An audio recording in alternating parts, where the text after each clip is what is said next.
Captain to bridge. Spock here. Any signs of life? Negative. Have you tried all hailing frequencies? Affirmative. No answer from the cube. Have the department heads meet me on the bridge. Already standing by. Life sciences. Same report. So are we gonna just let it hold us here? We've got phaser weapons. I vote we blast it. I'll keep that in mind, Mr. Bailey. When this becomes a democracy. You realize that the aim will, of course, be very crude. I don't care if you hit the broadside of a barn. Just hurry, please. Captain, why should I aim at such a structure? Mind, Spock. Just get on with the job. Hey guys, what's going on? You are listening to This Week in Geek, and this is Future Imperfect. This is the show where we talk about all things science fiction, speculative fiction, sometimes some real science, sometimes some not, but I am one of your hosts today. Someone's piloting this meat sack. I am Mike the Birdman, but I'm not alone as we trek through one of Disney's most interesting franchises, quotation marks. I'm joined from the lovely city of Kitchener, Ontario, Canada. Alex, the producer. And of course, one of the coolest people that I know and one of the fellow writers of Star Trek Adventures. I'm Aaron Pollyea. And guys, we got to sit down and talk. It's intervention time. And what does that mean? Well, we're going to sit down a little Canadian boy named James Cameron. Guy who directed The Terminator, Aliens, a lot of really cool movies that all of us here really enjoy. Also, yes, notoriously one of the largest egos and biggest narcissists in Hollywood. He's kind of always been there, and he was always able to talk because he made the money. But if you've ever seen, and if you haven't, you should watch Future Man. Yes, which was the Hulu show produced and I think directed by Seth Rogen and Evan. Is it Evan Goldberg is his partner? I think Evan Goldberg. Yeah. And in that show where they're traveling to the future, in the future, they have to steal something from James Cameron's house, who he has an AI who he has named Ripley. Oh my God! And the AI house hates him because all he does is talk about himself and forces the AI to tell everybody about his accomplishments every time he's brought up. So it was satire, but that was something that word got around that he was actually not too happy.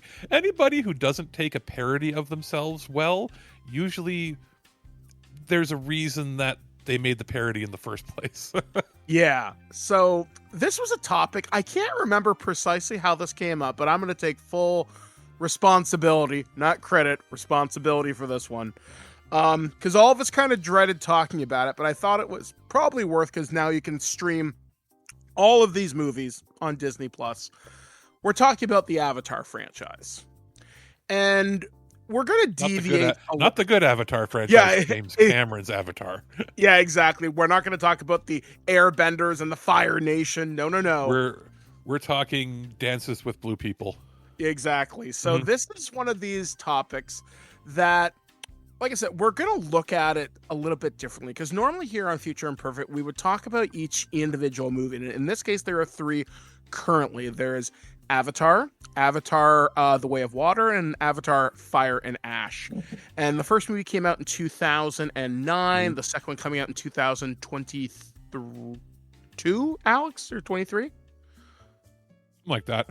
Yeah, something like that. And then Fire and Ash came out in December of 2025.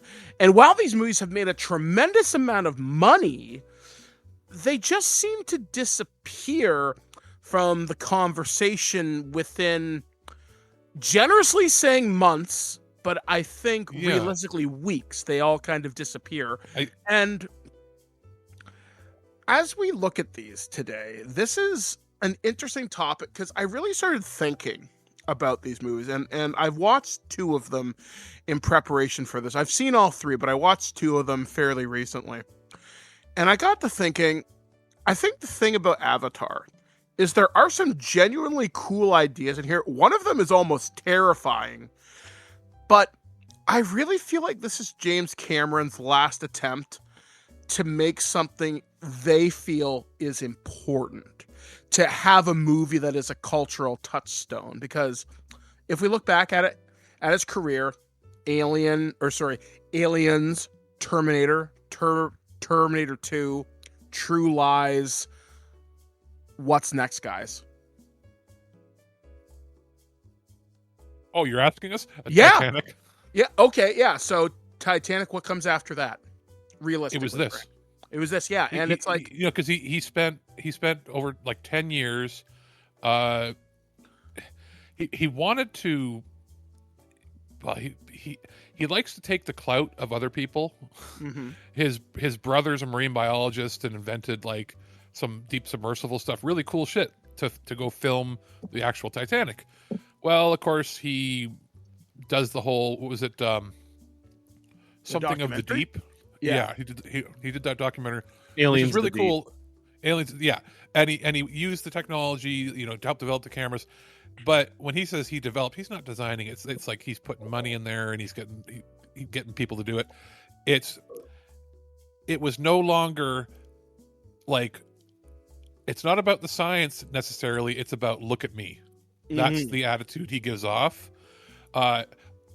Fortunately, that documentary is pretty freaking cool. And there's a lot of cool stuff that was discovered. Like, so he got really big into like the technology behind capturing the image is probably the best way to put it. So a lot of the time was spent developing the new cameras that were used for this 3D thing. So he is, in my mind, a fun director from the 80s and early 90s. I never thought he was the best director in the world. He had a couple really good ideas at the beginning. And then he just sort of let the money do the talking. He's like, well, what can he'd be like, I have this project with this technology. What can I do to show off the technology? And Avatar, the first one, it was a tech demo. A really, really expensive tech demo to go, hey, movie theater companies, you say you're losing people going to theaters because they're downloading pirated copies of movies later, and they're watching streaming when that was just starting in 2009, like that was starting to become a thing, or Netflix for when it was still like the mail-in thing where you'd get the DVDs in the mail. And he was like, this will get butts in the seats, and you can charge $3 more per movie, which is bullshit. That I still call bullshit on that. Because they say, oh, it's to cover the technology upgrade fee. Originally, the fee was to offset the cost of upgrading all the theaters to digital projection. Guess what? That's a regular cost they have to do anyway. It wasn't that. And then it was like, oh, well, it's because they give you the glasses. You mean the 10-cent glasses that you're supposed to recycle on the way out so they can clean them and reuse them again? So what's the $3 cost for? Nothing. Absolutely nothing. It's a way to get an extra $3 for you to sit in the seats. And for that first one, oh boy, did they, because it was something you couldn't watch at home. It was, it's a spectacle movie. Yeah. It's the same reason why, I used to go to the Ontario Science Center, which, there's a story of what's happening there. It's gone, right? But I used to go there because they had the IMAX Omnimax dome. One of the few places that had that, where they project onto like a curved full ceiling, right? And you pay $10, $12 because it's subsidized, and you see usually one or two movies, a double feature, and they'd be 30-minute IMAX documentaries. And I saw like those cool space documentaries from the 90s. I forget what the one was called, but it was awesome, where it talked. That's where Hubble, right? I learned. It was the one that was teaching you about quarks and stuff, and I was like, holy! Like I was like 10 or 11. They're like, there are these new things that we've discovered, and they're showing you like how the atoms are made. And as a kid, I loved it. And then we saw like Everest ones there, and you'd feel immersed in it because it was using wild 70mm technology, broadcasting on like a 300-foot dome. That's the spectacle, but subsidied. Like that's the cool thing. That's what he was doing, but for regular general admission theaters. And I applaud him because it did bring people back. Because how many 3D movies came out after that, man? A ton. And a lot of them are crap. Some of them are great. I think the best benefit or benefactor has been cartoon movies because they can render them that way, right? Mhm. But I remember seeing Avatar in theaters, sitting down with coworkers and watching it and going, wow, this is a visual treat. And the 3D actually works. Like everybody was doing the thing where you put the glasses on, take them off, put them on, take them off, putting your hand in front to see, if, like it was like little kids figuring out movies for the first time, watching it. And as I'm leaving, I'm like, this was the dumbest shit I've ever seen in my life. I don't ever want to see this again, but holy crap, did it look good. And then that mystique wore off, and as you were saying, like it wears out of people's minds. Like, what's the plot? I couldn't make it through the third. The plot is Pocahontas. Well, yeah. I say this. I couldn't make it through the third film. Like, I just couldn't do it. And the second movie, I watched it once, and I'm like, I never want to see this again. And I also don't remember anything that happened in it. And in the first movie, it's like you said, it's Pocahontas. It's Pocahontas dances with wolves. And, oh, by the way, we're going to put a couple of sci-fi ideas that were in other movies previously, and we're going to put that into this, and we're going to cast a bunch of really good actors.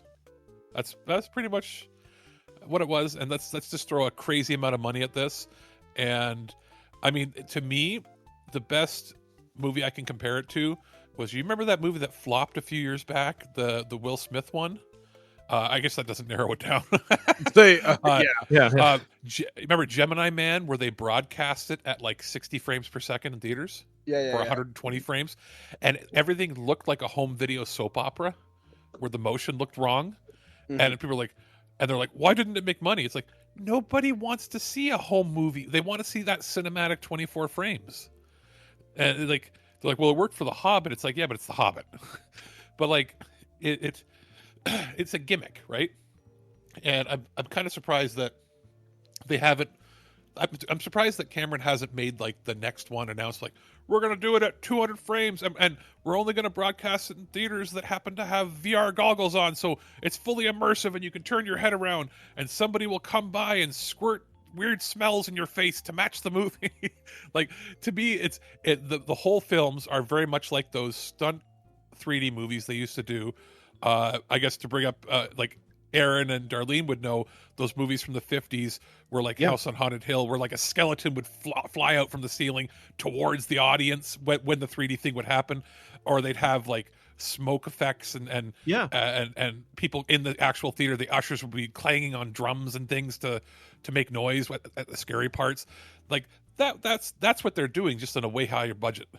See, okay, I never saw this in the theater. The first movie, second movie, third movie. Never saw them. And it's because I said I just, it didn't seem like it was something interesting to me. It looked like a cartoon, a very expensive cartoon, but it looked like a cartoon that had a lot of really good actors in it. So when everyone was like, oh, we need to watch this to tape this, it's like, okay, I'm going to give it a chance. And I made it through the first movie. I couldn't. Every time I brought up the second movie to start watching it, I was like, I just can't. I can't do it. And the reason is that it's not a cartoon. The live action people still look slightly fake. And the Na'vi are really uncomfortably in the uncanny valley, to the extent that it was difficult for me to watch it. Now, for those of our listeners that don't necessarily know what the uncanny valley is, can you define that? Sure. It's this valley where you have, on the X axis, you have how close to looking like a human being you are. Mm-hmm. And then how comfortable on the Y axis, like how comfortable you are watching them. So like does not look like a human being. And at the low end is like R2-D2, right? Okay. Doesn't look like a human being. Most people are completely fine with it. You get a little higher up, you might have like C-3PO, or like then Metropolis you get to, robot or whatever. Yeah, Metropolis robot, which is starting to get a little uncomfortable, right? Mm-hmm. And then you get like the Autons from Doctor Who, which you're not very comfortable with. They're humanoid. There aren't really any features with. You're creeped out by them. And the closer you get to somebody that looks human but isn't, it's part of the reason why zombies are so creepy. Okay. They're obviously not human. They're not normal, and you're unsettled by that. They fall into the uncanny valley. Like you'll spend as a viewer more time thinking this doesn't look real than being immersed in the experience. That's where it becomes an issue. So Yeah. that's why the video games that Ubisoft has put out for Avatar are easier to play, because everything is the video game. Like a video game never quite approaches Photo uncanny valley, unless you're doing a cutscene. Yeah. And sometimes it does. But a game like that is a lot easier when you're seeing human characters with the Na'vi and that, because they're all within the similar art style. Right. Whereas, like Aaron was saying, with this movie franchise, it's all entirely green screen, or maybe on the newest films they're using that what do they call that thing where like the Mandalorian Cinesphere? Something like where that? it has where it's like a giant LED backgrounds that change around. They might be using some of that for some scenes, like a virtual set. Yeah, and it always looks odd. But you're right, they've done something with the way that they're capturing with those 3D cameras, that it is because they give it extra depth. Now, you didn't watch it, and nobody watching it at home, unless you have a TV from 10 years ago or 15 years ago that has 3D capability and you have a 3D player, you might be able to watch it in 3D, which I actually did. My brother had a 1080p TV about 10 years ago, and he got the 3D Blu-ray. We watched it on a PlayStation 3, which actually could display it in 3D with the active shutter glasses. And it was the same experience as in theaters. I can say this, guys, it looks not more natural. It has less uncanny valley on the humans when you watch it in actual 3D.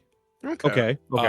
When it's shown flat on a regular television, they look weird because it's taking the multiple camera depth thing and then sort of squishing it into one amalgamated image. It's like every time.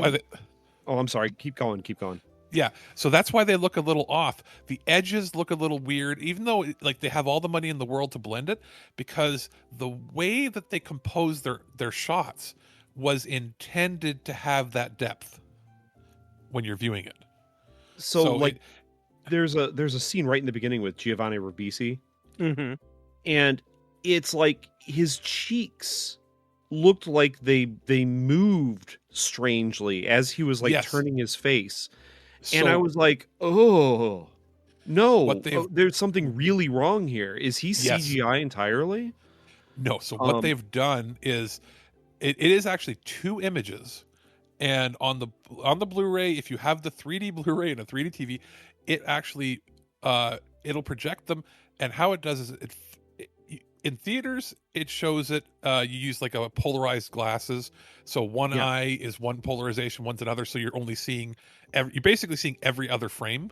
Right. On the television, depending on the process that they use, it could be that they'll interlace it so that like on every odd frame it's one eye or the other, and that's how like the active shutter glasses work. Or they can be what they call side by side, which is it'll broadcast and the left side of the screen is sort of squished and the right side of the screen is sort of squished, and they're showing 2 different angles. But when you put the glasses on, they blend them on what you see, and it sort of stretches it. So there's some really cool processes that they use for it. But what I suspect that they've done for the home video releases, because I kind of get the feeling they have just from looking at it, because I've seen better transfers than this, which is surprising. You'd think this would have the best. What they should have done is picked the left or right eye and only put that image on the home video and streaming releases. When what I think they've done is I think they've artificially used a program to flatten them together into one image. So when they're moving, sometimes the frame will be out of sync, or like let's say you move to the left, everything will be 1 pixel off for like half a second, and it gives this like weird blurry motion. So I'm thinking it's just, and that wouldn't be Cameron, that would be more because he's always been kind of a stickler for his digital transfers and stuff. That's more Fox and then Disney not caring. Yeah, because they're like we don't care. Just go see it in theaters again when we put it in theaters for whatever umpteenth time. So to give not such a, I don't know, I guess a wider overview, Alex did his. I'll give you something with a little bit more kind of detail. So the idea behind the Avatar franchise is that Earth is in serious trouble. There is a big resource crisis, and Jake Sully, as played by Sam Worthington, is chosen. Although I recently watched the extended edition, and it does change the opening in a fairly significant way, because in the original Avatar, Jake Sully, he's a soldier. He gets cryogenically frozen, taken to this planet of Pandora, which is orbiting this gas giant. They find some incredibly rare metal that's a really good superconductor. I hate this name, but it's called unobtainium. Yeah, And that's such ridiculous. so dumb. So it's like a fistful of this stuff is worth like $25 million or some ridiculously made up number, whatever. So in the extended edition, Jake is still in a wheelchair, but he's the twin brother he has a twin brother who is a scientist. And the reason that's important is because the avatars, which are the blue people clones, not native Na'vi, but they're human Na'vi clones that then can be remotely piloted. And the only reason they offer this to Jake, because his brother's dead, they're like, well, you're identical brothers. You are literally genetically the exact same. We don't want to have to spend another $1 billion or whatever it is growing a new clone. If you want the use of your legs back, you're a soldier, you're kind of useful. Do you want to come? That hook to get him in is one of the few good things. And they do explore it slightly with when he has the freedom of movement again. Yeah, because as someone who is an amputee, it's interesting because the idea of being able to walk again through a different body, that's an interesting disability story, but they kind of dress it up in this fantastical thing, because I guess I can't remember through his backstory whether he got hurt or something. I think he got stabbed, and that's why he can't walk. And I was actually watching his performance in the movie, like, how are you doing your transfers? And to those of you that don't know, a transfer is when you move from your wheelchair to a different surface, something like that. And I'm like, okay, he's doing okay. Maybe he's a little overselling it, but maybe he's only been in the chair a couple of years. I don't know. Whatever. And when they get to Pandora, he is seen as, oh, you don't belong here. You're a jarhead, whatever. So eventually he gets control of the Avatar. He takes to it really, really well for whatever reason. And then he's supposed to go to the Na'vi and he's supposed to, I wouldn't say infiltrate them, but sort of like get them used to the idea. There's this big spiritual tree. I think it's called the soul tree or something. And he's like, look, the biggest deposit for 200 miles is under this tree. You need to get them the fuck out of there. You have 3 months. And Sigourney Weaver's character, who is like a doctor, has been trying to get the Na'vi to talk to them for literally years. She had a school at one point. Relationships with the natives are not great, but for some reason, shenanigans happen. Jake gets trapped behind one day. He gets stuck overnight in the jungle. Zoe Saldana's character of Neytiri helps him out. Conversations happen. They fall in love. White savior, whatever. Eventually, and Dances with Pocahontas was born anew. Yeah, and the idea is that certain members of the science team are like, hey, the Na'vi have to be protected. Dr. Grace, who is Sigourney Weaver's character, is like, look, we can't just bulldoze everything because this planet literally has a network of plants and trees that are more complex than the human brain. So she's trying to sell them on the science of this place is neurologically complex. It is alive. And the guy's like, I don't care. You had your time. You have an hour to get rid of them or I start shooting. And some people side with Jake Sully in the Na'vi, like Michelle Rodriguez's character does. She refuses to take part in a genocide.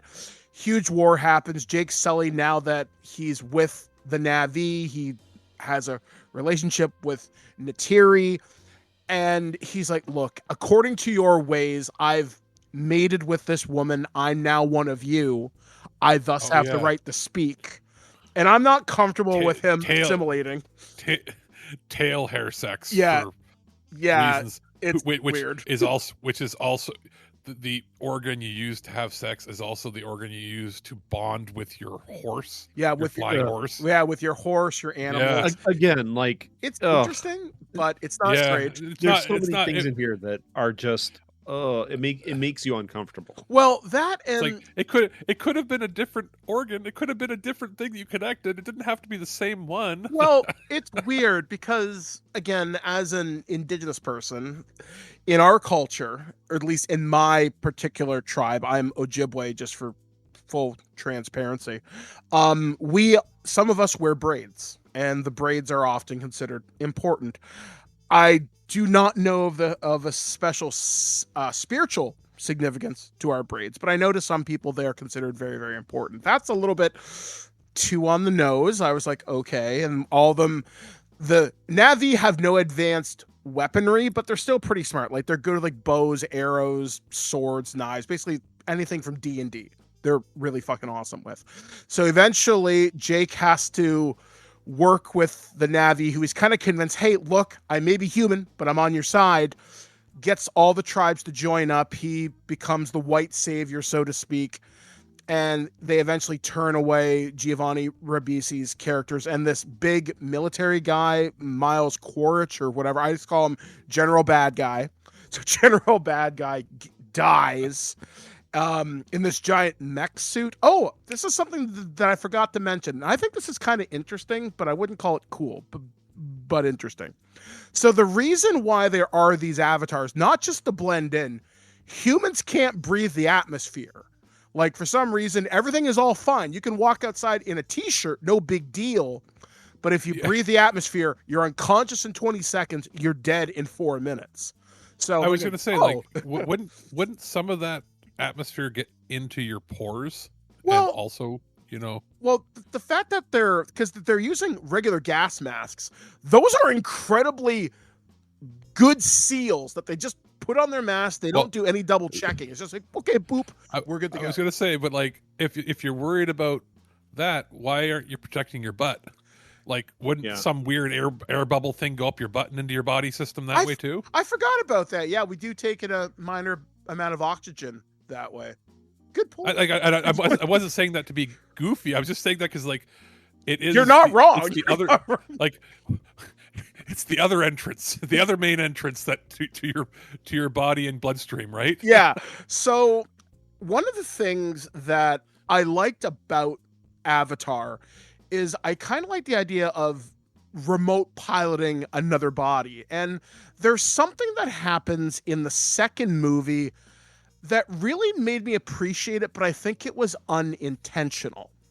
So I was throwing questions at one of those AI chat bots, and I was like, what would happen if Jake Sully went evil? And it gave me this scenario, but it pointed something out very, very interesting. And this actually does happen in the movie. So Aaron, you haven't seen this. Alex, you probably don't remember, but when they kill General Bad Guy, Jake Sully knifes him to death. He's fucking toast. They're able to bring him back. So there's a technology in the Avatar world called recombinant. Recombinants are, if I go out to wherever, they digitize a copy of me just before I get frozen or whatever, prior to my death, regardless, and they store that memory. When the time comes, they can implant that memory engram into a avatar-like body, so that's half human, half Na'vi. It is functionally you up until the moment of the backup. So that will lead into like part of the thing that I think broke the world of the first movie. Yeah, because the second movie that happens in the second movie. Yes. Okay.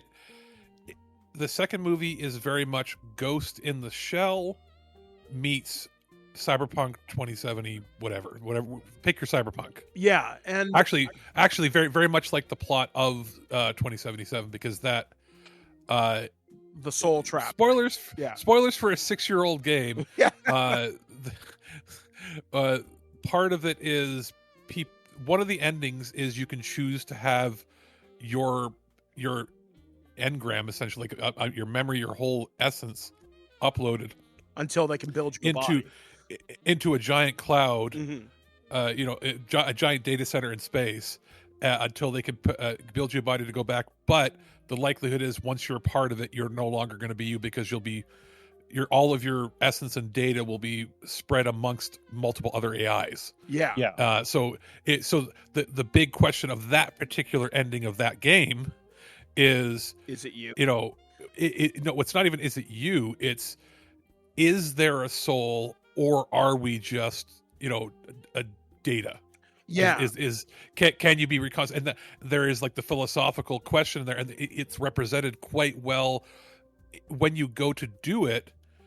If you choose to do that path, you walk through like a visualization of cyberspace, and like epic music is playing, like kind of creepy, and it's represented by like walking into a well, and then you're going beyond, I think, what do they call it, beyond the black wall or something. Yeah. And it was basically beyond a place of human understanding, because you will no longer have the thought processes of you when you were human. So nobody's ever seen that and gone beyond it. And it's just hinted that you're no longer you. And what's left is just computerized algorithms based on the personality traits that you had. Yeah. So when you look at the world of Avatar, because at the end of the first movie, Jake Sully is trapped in his Avatar body, and through mysticism, that's all I can really explain, he's able to fully transfer his consciousness into his Avatar body. So his wheelchair-bound body, Jake Sully the human, is dead and gone. Jake Sully as a Na'vi is now fully actualized and realized. So his consciousness fully transferred over, whatever. But with the recombinant, does his human body die? I believe so, because Yes. he would have been gone too long. So yeah, so Jake Sully the human is gone. They hint that it's like whatever biology is on that planet is able to take all of the biological matter that make you, Mm-hmm. and presumably the intangible, Mm-hmm. and transfer it from one form to another. Yeah, and they kind of talk about this a little bit more in the third movie. So the idea is he's had it done the natural biological magic way, Mm-hmm. and the other guy has had it done the cold, calculated human technology way, which again, Cyberpunk. Yeah. Say what you will about how the game performed before, but like the underlying original books and game, and the actual writing for the game, like video game, so much better than this. Oh yeah. But the idea that got me thinking about this, that made me like the idea, and I don't think it was intentional, is let's say humans perfect this, because at one point this general bad guy realizes, because he gets a message from himself, and he's like, if you're seeing this message, soldier, then I'm dead, and I'm gonna tell you who probably killed me. And he says it's Jake Sully, blah blah blah blah blah. So he's like, you're going to go to this planet, you're not going to be you, or sorry, you're not going to be me, you're going to be you need to go out there and avenge us. And it got me thinking, like, wait a second. So this Avatar, this general bad guy as a Na'vi, now has the memories up until death. He still has emotional responses built into him. So he was able to accomplish what the Na'vi did through mysticism and spirituality. That kind of changes the game of warfare in a sense. I was gonna make this exact point. Yeah. Death is meaningless in the Avatar universe. Yeah, because now, like, that's horrifying. Because if you could copy your body right up until the moment of death, think about this. You have an eternal CEO. Wars are often reduced because you lose veterans, you lose tactical experience. Now that's not a factor. what I was thinking was, in the first movie, you see that you can transfer consciousness into these clones. What's stopping the corporation from just having clone banks of soldiers up in orbit and repeatedly dropping soldiers onto the surface in wave after wave to do whatever the hell they want to in any conflict? I think with of the same psychotic soldiers. Yeah. You know what I Yeah, mean? of this, you can just have thousands upon thousands of the same soldier. Yeah, and Yeah. I think in one sense that's really interesting, but that's not the It's movie we interesting. got. That's not the, Yeah, it's interesting, Well, I but they mean, just sort of it's- ignore it. yeah, like it's And again, on a minuscule budget, the movie Moon did this better. yeah, Yeah. like it's an interesting idea. So I can't. It's been a couple days since I've seen the Way of Water, but long story short, the bad guys they're called the RDA, which I think stands for the Resource Division Agency. Something really stupid. The really dumb agency. Yeah, That's what it is. yeah. Basically, the really dumb agency has left Pandora. We gotta get the unobtainium because it's hard to get. And money. So they leave, and eventually they're like, hey, we got to find that traitor Jake Sully. He's made the natives smart with all their tech. He's given us our technology. So now the Na'vi have guns. They have advanced weaponry. They still primarily use bows and spears and, whatever. But now they're smart to it. So eventually they start hunting him. The RDA's after Jake, and he's like, look, I gotta go. He meets up with a new tribe of Na'vi who are water specialists. They can talk to these things that are kind of like whales and dolphins, and they can do some pretty cool stuff. Oh, And so this was Avatar: The Waterbenders. kind of, and visually, I will say this, in theaters, it looked friggin' awesome.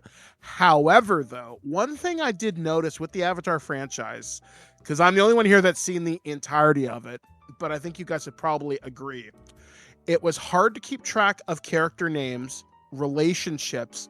When it gets into the Na'vi stuff, I can only tell you Zoe Saldana's character name. I vaguely remember one of the sons that her and Jake have. And I can remember the name of General Bad Guy's son, Spider, because he becomes a major character in the third one, and that's it. Like I'm thinking, Michael, there's some meta joke in here about racism and Pocahontas and all this, and how they all look the same to me.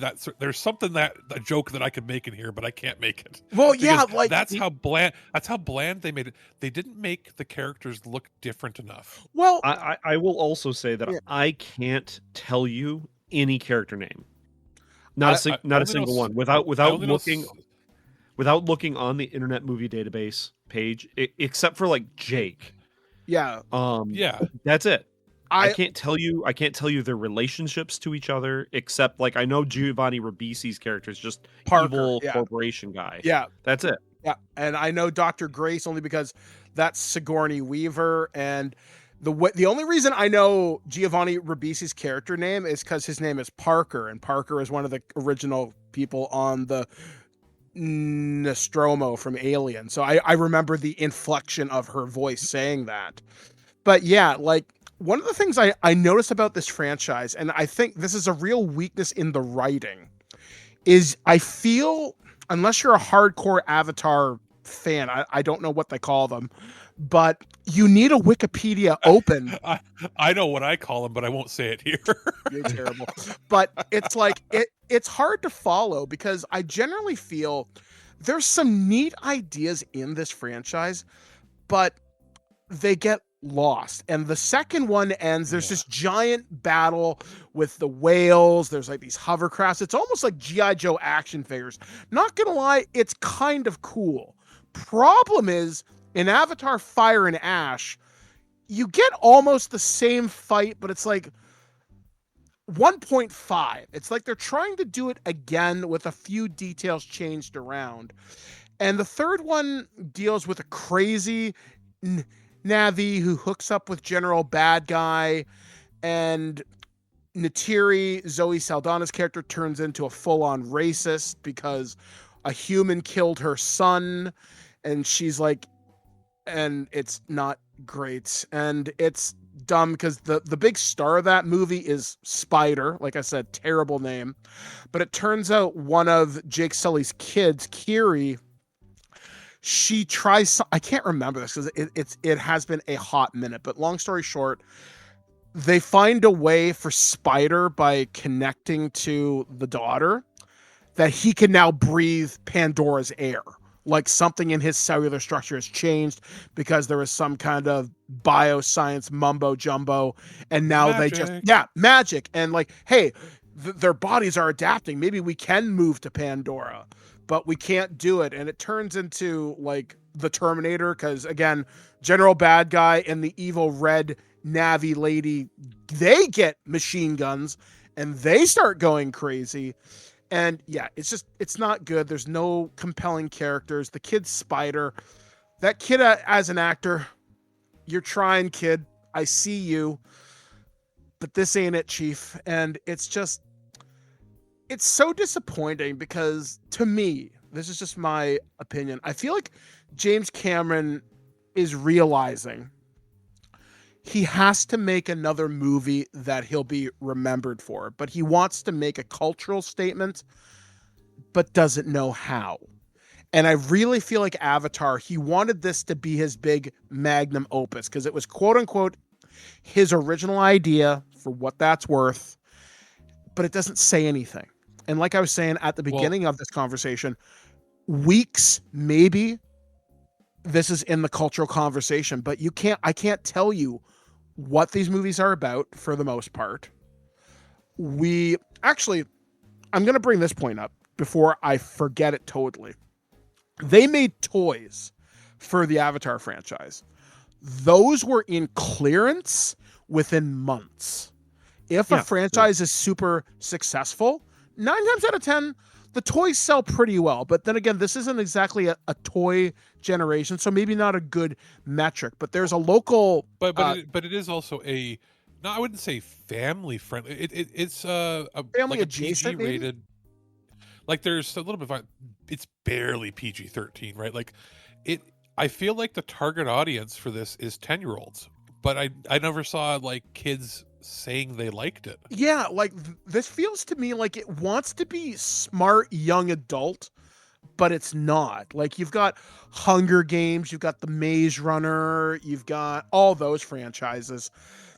I don't know what Avatar's trying to say. And I get on some level they want to make it look like Indigenous people are just as capable and smart on their own. But the problem is they reduce us to ritual, mysticism, and we're only good with certain kind of weapons. And there was an article that I sent you to. I don't know whether you had a chance to kind of read it, but there is an ongoing lawsuit right now where a Peruvian woman is allegedly saying that James Cameron stole her facial features and asked his artists to model the Navi on her, specifically in reading about it. The argument you're getting back from people that are like hyper defensive. Here's the thing: Cameron has hyper fans, like people that like worship him, like creepy. And their defense is he only used her in a demo, and then they built a new character from scratch. It doesn't matter. Yeah, it didn't have permission to do that. Yeah, like he built his technology on her, and then is now saying that it was only for the. You still built the technology on her, and it's like if she okay. You built the technology off of stealing the likeness and persons of a minority. Yeah. And your movie is about the exploitation of minorities. Yeah. So and you don't see that what you did was horribly wrong, but he never admits fault because his own hubris and his own narcissism would never let him. Yeah, and it's like the thing is, when I saw, because I've seen all these movies in theaters. I was there for opening weekend for the first one. I saw Way of Water. I remember it was like a New Year's Day thing. The theater was surprisingly full. And Fire and Ash, I went not too long after opening, and the theater was about, I'd say maybe half, and that's being pretty generous with it. It's it's a spectacle. It's worth seeing the first one just to say you saw it. Yeah, I'd say the but first two are worth seeing. The third one you can skip. I think the first one is interesting from a visual and technical standpoint. Have no doubt. I'm really impressed with the technical aspects of the movie, but the plot really isn't gripping, and I'm continually distracted with the uncanny valleyness of everything. Yeah, because like I don't know where this franchise goes, and that's the thing. Like Cameron wanted this to be a huge multimedia empire. Like Alex, you and I have both played the Avatar games, both on PS3 and PS5, and they're fine. Yeah, they're fine. Yeah, they have their fans. Yeah, but I think I don't know if it's like Disney will do it because as long as it keeps raking in the money in theaters, Mm-hmm. you know, they're making $1 billion or whatever. This new one I don't think quite made as much as the first two, but it's still making plenty. They're fine, but they're at the level of fandom that like a medium budget AA title would be, not this like blockbuster. It's and it's not even like I've never seen fans that are like Babylon 5 has crazy dedicated fans, and a lot of them. Yeah, there's nobody like who has the Avatar fan club. Okay, like who has like are there conventions, like are people dressing up and going into Comic-Con as these people? I think I've seen I that. have seen some. Yeah, I've seen some, but not many. Okay, but like you know, you think that like Cameron has to be aware that his movies are a spectacle to watch once, but unlike his previous films, nobody wants to see them more than once. Yeah, like when I went back to rewatch these, I was pleasantly surprised how much I enjoyed the first one, despite its problematic elements. But that's maybe because I hadn't seen the extended cut before. And I was like, okay, this is kind of fun. This is okay. The second one, I was more upset's maybe not the right word, but it's such a different experience from seeing it in 3D in a great theater where you can really appreciate the underwater stuff, and it's really cool. At home, you really lose a lot of that spectacle experience. And the third one, if I'm going to be brutal to it, not as much as you guys are, but brutal, you could lose about 20 to 25 minutes off that, and the movie wouldn't suffer. That's another problem with these movies. They're too long. They're too long for the plot that they're giving. I have one question for you. Okay. Do you remember any music from any of them? Vaguely. Super, super vague. Yeah, that's how rare is that? For how rare is that for a Cameron movie? For a Cameron movie, yeah. Like, even if you didn't like, let's say, maybe you're not into the violence of his early films, or they're all memorable with their soundtracks. He always had an ear for picking the right people and making sure that everything fit. To me, you could tell me that he was using like stock music horns, and I'd be like, sure. Or you could tell me, oh, he used, synth. I have no idea. I have no remembrance of any song. You wouldn't be able to say that he used John Carpenter. That's all. Yeah, because you would remember John Carpenter. I'm actually going to look exactly up to see who did the music. So I'm very curious. Yeah, if it's somebody really famous, that's sad because it means that it was not impactful at all. Can I say where I think the whole James franchise is going to go? Which that's James Horner did it. Yeah, and he died in 2015. Did the movie kill him? Like, I think I'm sorry. Wow. That's mean. I think he died like a plane crash or something. Yeah, I think it was. Wow. No, but I was gonna say like that's a famous, like really good score. Yeah, like he did Aliens. He did Titanic. Like much more notable than this movie. Yeah, 100%. Yeah, and so I mean, I know it's people are gonna listen and go, "This was a bitch fest." It kind of was a bitch fest, but like, I think the thing that you could come away from if you've never seen these before, and if you're listening to us, is you might be surprised when you watch it at how unremarkable it is for all of the spectacle. Well, that's like that's the thing about because I like to think in this conversation, despite it being a bitch fest, and let's be real, it is. I want to try and give this franchise the benefit of the doubt in some ways, and what I mean by that is the first one is definitely worth watching for sure. If you can, watch the extended cut.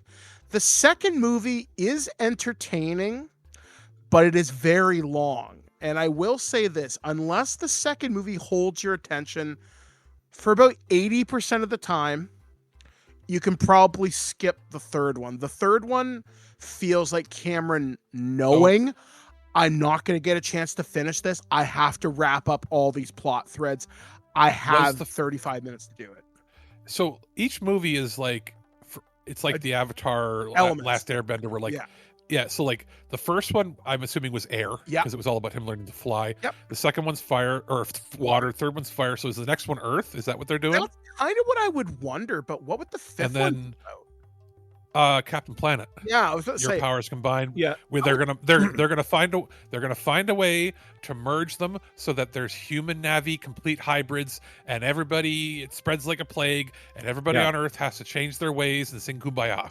Yeah, so my prediction of where the whole thing is going to go is actually something like that. Mm-hmm. It's that the Na'vi are going to figure out how to use unobtainium to produce space whales, and they're going to stream off their planet and become an interplanetary force to stop any corporate exploitation of the Alpha Centauri system. See, I'd want to see that. That sounds interesting, actually. No, but I mean, I don't. We know how that ends, though. Captain Kirk has to go back to 1985 and get whales, because humans have already killed all the whales. Because you know that if they never show Earth. If they show Earth in these movies, it's going to look like they did Mad show Max. Earth, and it looks like Blade Runner 2049, which is fine. Yeah, but so there's going to be no whales. Yeah, and Captain Kirk is going to have to go back in time with Spock, and he's going to have to get the whales, and that's how they're going to communicate. The whales are going to be like, no, and this time we're going to get taken over. My final thoughts, I'll just say this. Okay. If you like the actors in this, like the acting is, nobody gives a crap performance. No, they're giving it. They're all for real. And Cameron has always been good at for real. He's good at composing really interesting visual shots. Yeah. He's also really good at getting really good performances out of people. Yeah. And usually not by even having to do too many takes. He has a good way of getting good performanhas. So I think people are afraid of him. You don't want to get yelled at by him. He's mean. well, yeah. Or he has the clout to make you not work with Fox or Disney or whatever, right? Yeah. Stephen Lang playing the evil military guy. If you like him there and you want to wash the taste of the rest of this movie out of your mouth, go watch the second Sisu movie where he's in it playing a Russian. Oh, yes. Yes. Very great movie. That very great movie.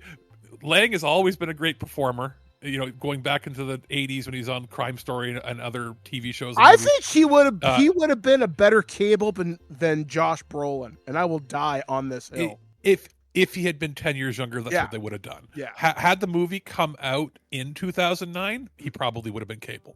But the fact of the matter is now he's like in his early 70s. But he's great as the bad guy. You love to hate him in this. He's a good bad guy. But again, go watch Sisu and Sisu 2. Alex, we really need to do like a Sisu episode. Yes. Because those movies, I've been quiet in this because I have very little to say that isn't, just negative. And I'm, just trying to be the Sisu movies. While there is very little plot, they're boy, oh boy, are they enjoyable. Oh yeah. They're a force of nature. Michael, we'll get you to do. We'll have to do this and reconvene at some point on a loose cannon for it, because we'll say this, Mike. The first one, I loved it, is about killing Nazis. Yep. And the second one is about killing communists. All right then. I guess is one of my closing thoughts, and I'm gonna pose a closing question to you both, and then I'll give my thoughts. If you were given control of this franchise, you have to follow the basic script, but you can change almost anything else. What would you do to make these movies better?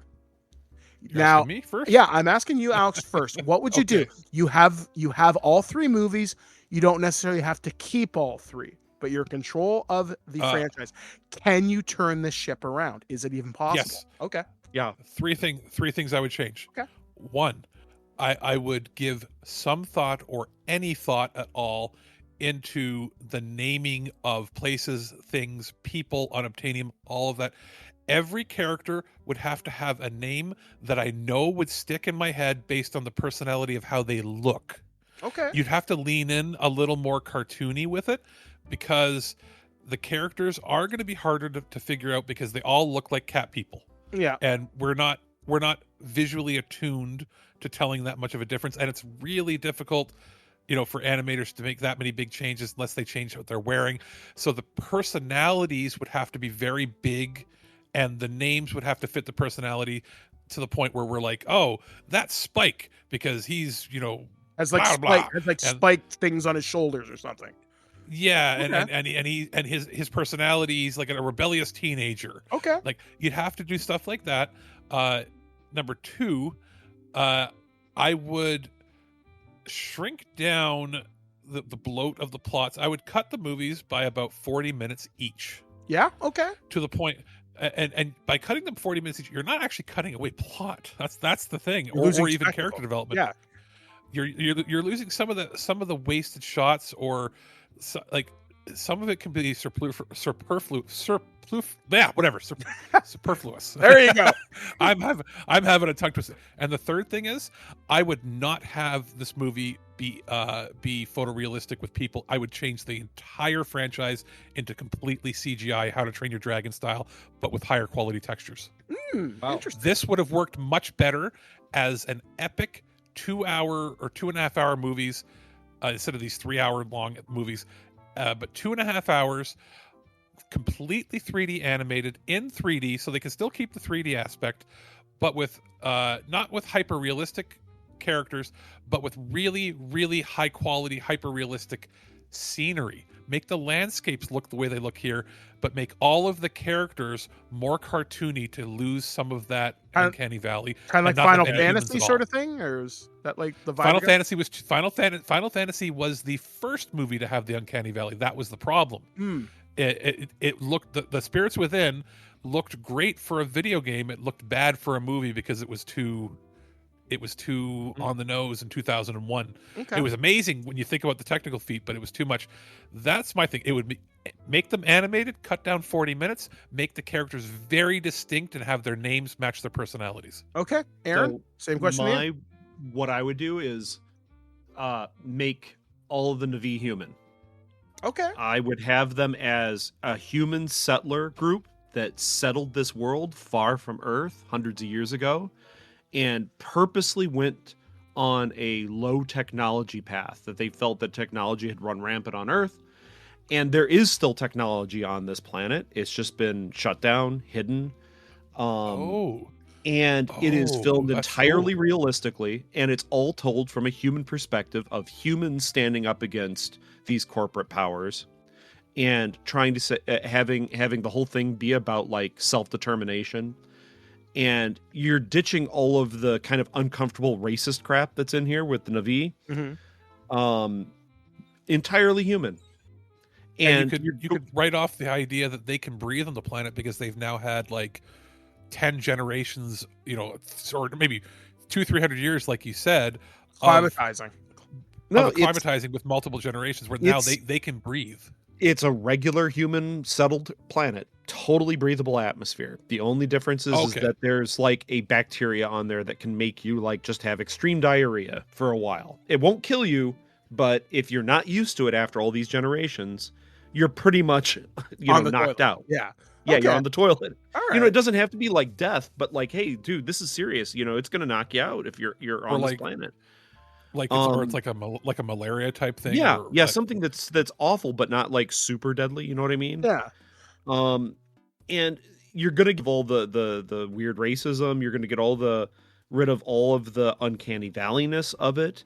You can still have fantastical environments, but hey, tone. It doesn't need to be. It can be like we're gonna film in Hawaii, and it looks beautiful. It can look a little alien. Put like a tint to the sky or something like that. I think it would be much more relatable this and you way. could explain, like, have them have a very distinct and unique accent because of several hundred years of deviations from English on Earth. Exactly. They have like colloquialisms that they use, or maybe their cultural dress. It's still distinctly Earth-like, in ways, but maybe it's certain colors are used in more Tribal. predominant. Yeah. Yeah. Okay. I would say for me, I like the idea of the Navi cat people. I just think there's too many of them, so I'd maybe make them smaller, specialized groups. I want to ditch some of the colonial racist crap. I think there's a story there that could be told respectfully, but maybe Yeah. I want maybe the movie from the Navi point of view, maybe, and maybe a little less of the humans. I think could be interesting. Much like Alex, I'd trim about 40 minutes from each movie. You don't need all of the glamour and all the spectacle shots to get your point across. While it's wonderful and looks very pretty, I want character development. I want a reason to care about these people. And that's the problem, I think, with all these movies.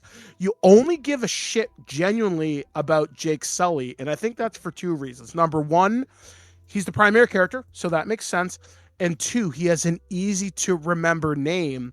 So you're not getting lost thinking, wait, is that Neytiri or Satiri? Like, you're not getting names confused.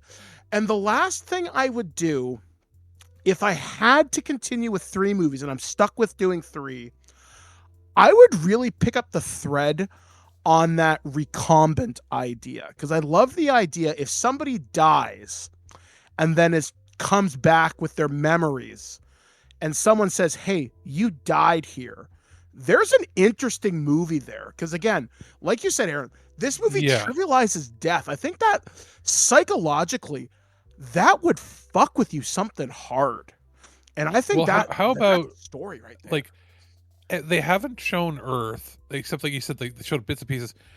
How about at one point, maybe in the second or third film, they jump back to Earth and show that not everybody is just a dour, horrible asshole that wants to conquer the universe. Yeah. Because the way they're presenting it is that there's a couple of scientists that wanted to go on this mission that want to help people, and that everybody else on Earth doesn't give a shit about anybody. Yeah, and maybe have in the third film, if you're changing the plot and shortening it down from the 4 or 5 that they want to do, you have it where like the RDA or whatever they call them, they're coming, they're attacking, and another ship shows up in the sky, and it's a rival human government faction that's like, we've found out what's going on out here and we're shutting you down, and there's a conflict between a three-way fight, a corporate thing, a people's, a governmental oversight military peacekeeping corps and the Navi, and there's like, conflict between them. But maybe show that not every human is just out to kill everybody. See, the downside about this is that there's very little control that the Navi truly have over all of the situations. Like, they're sort of passive in that these threats have to come to them. And that's sort of part of the problem. And I don't know, like, or have another alien. Like, this can't be the only aliens we've ever encountered. Sure. Like I find it surprising that, like, if this is the only aliens we've ever encountered and they've kept it secret from everybody on Earth, that's why I'm saying, like, what if it was leaked out that, hey, we met intelligent aliens and we're killing them for their land? That would make a bunch of people on Earth, a sizable portion, angry at that corporation. Yeah. If they found out about it, and governments came up and they're like, we're going to stop you, even though this is a rich company, we're sending a United Nations Peace Corps to stop you, or we're there fucking around, and then another advanced alien race comes and they're like, what are you doing? These people are protected. This is a protectorate. You're hurting the less advanced than you, blah blah blah blah. And you have like serious technology aliens are like, hey, we saw you, we were going to make contact with you, we saw what you've been doing, and we've got a problem. Yeah. See, but the other thing I think I should bring up with my idea, and I'm sorry if I'm taking up too much time with it. Like, if you're just using humans and all of that, does the budget really need to be for the first movie like $240 million? Like, all of the money, I swear to God, was developing the cameras. But here's the thing: keep that budget, dump it into really cool production, like sets and like costume design and like some really impressive like model work for space stuff. And because you got to consider at this time when this came out was right around would it have been the third Johnny Depp Pirates movie? Yeah, give or take. No, I think the fourth. Right around that, and they were still using a lot of practical effects in those movies, as well as this would have been.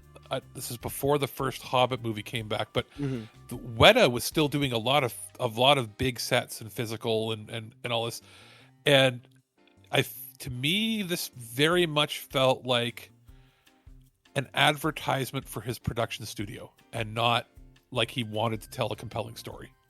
Yeah, because like again, at the end of the day, I wanted to. How do I phrase this? I wanted to love it because it's James Cameron. Like, it's no secret that I love Aliens. I love Terminator. When I saw this, I was excited. When I left the theater, it became, well, that was cool, and I never talked about it again. And that's and it's like going to see an Oliver Stone movie. Anything after like 1992, you're like, yes, Oliver Stone movie. Oh boy. Yeah, and I get that, he wants to do something important and he wants to say something. I think he lost the plot. Like, I think, Alex, you said it almost perfectly. He's a narcissist. He's been told for so many years, he's so great, he's so awesome. Okay, cool. You've got a platform. What did you say? He thinks that I honestly truly believe, like, he's not like a monster. No. I truly believe that he's got an attitude, he's got his own narcissism about him and his own ego. I think in his head he thinks, well, I have made the movies consistently over and over that are the highest grossing movies of all time. Doesn't matter what the critics are saying, these movies must be good. They must be better than what the people complain about because they're making so much money. Yeah, exactly. And money doesn't always determine quality, right? And he has not had a flop since The Abyss. And The Abyss wasn't really a flop, but it wasn't like Terminator a blockbuster, right? Yeah. Like, it's been almost 40 years since he had to worry about what his next project was going to be. Yeah. And again, it's like, this is a franchise that wants to be important, but it doesn't know why it wants to be important. And I think that's the thing. And again, to speak nothing of the clear colonialism, there's some inherent racism in here. And in his defense, he's probably going to say, well, that's the point. That's what I was trying to show. I was trying to do a new version of it. But you can do it in a better way. Yeah, like, I don't think this, kind of like Aaron kind of said, I don't think the story and what they're trying to do justifies this $200-something budget. Like, it just doesn't. So I don't know. Like I said, I honestly, as my final thought for these movies, I think the first one's definitely worth seeing. The second one does advance the lore, but you really got to pay attention. And the third one, if you want to know how the story is likely going to end, because I think of Avatar 4 and 5, as of this recording, some parts of 4 have been filmed because of child actors, but the script is not finalized yet. It has been, supposedly parts of it are done. I don't know. So that's going to be my thing. First one, sure. Second one, if you're curious. Third, well, you've come this far. We'll see. So I'm not quite sure when this is going to air, but we're going to have more shows in the coming little while. I may not be on all of them. Aaron and Alex will be doing a couple of these. You can usually find me over on Loose Cannon and on the main show. Depending on this airs, we could be on summer vacation for all I know. So anyway, it'll come out in due time, just like the rest of the movies. Yeah, exactly. This will come out a lot faster than most Avatar movies. Look at it that way. On that note, from the city of Lansing, Michigan, we have been. I'm Aaron Pollyea. From Kitchener, Ontario, Alex, the producer. I've been Mike the Birdman. I don't have anything clever to say here. I'm going to go get me some unobtainium and a Coke. We'll catch you guys next time, right here on thisweekingeek.net. Computer, this is Captain James Kirk of the USS Enterprise. Destruct sequence 1, code 1, 1A. Computer, initiate the self-destruct sequence. Authorization Janeway Pi 110. Computer, this is Captain Benjamin Sisko. Initiate auto-destruct sequence. Authorization Cisco Alpha 1 Alpha. Begin auto-destruct sequence. Authorization Picard 47 Alpha Tango. Self-destruct in 15 minutes. There will be no further audio warning. My lord, the ship appears to be deserted. How can that be? They're hiding. Yes, sir. But the bridge seems to be run by computer. It is the only thing speaking. Speaking? Let me hear. 9, 8, 7, 6, 5. Get out! 3, Get out of there! Get out! 1. At no point in your rambling, incoherent response were you even close to anything that could be considered a rational thought. Thanks for listening to this episode of This Week in Geek. Hungry for more? Check out our website at thisweekingeek.net. You can subscribe to the podcast, browse our Twitter and Instagram, and leave your thoughts on today's topics. If you'd like to give us some feedback, send us an email at feedback@thisweekingeek.net. Tune in next time, and remember, lower your shields and surrender your listenership. We would be honored if you would join us. Thank you for your cooperation. Good night.